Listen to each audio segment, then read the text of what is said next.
7.5 million tonnes. That is how much of the raw material MDI is made each year. An additional 21 elephants worth will be made by the end of this presentation alone. But what is it? Well, you'll find many of the products made of these materials everywhere you look. The insulation in your fridge keeping your food cold, the coatings on the bridge you drive over to work on, and rubber used to make the tyres you're driving there on. With so much of these materials being made each year, it's absolutely essential the production process is made as efficient as possible, and that is where our problem lies. It isn't. So why are we investigating this? Well, when making MDI, hot steel tubes are used to separate the final products. The raw material flows through these small tubes and they slowly clog up, and this is called fouling. And when they foul too much, you need to stop the whole process, take it all apart, clean out the tubes, put them back together and start it all up again.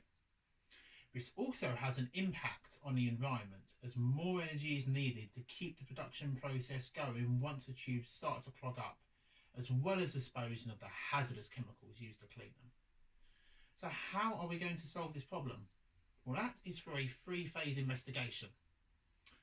First, to work out how MDI actually interacts with steel surfaces, we've deposited a very thin layer of MDI on a steel and examined the interface.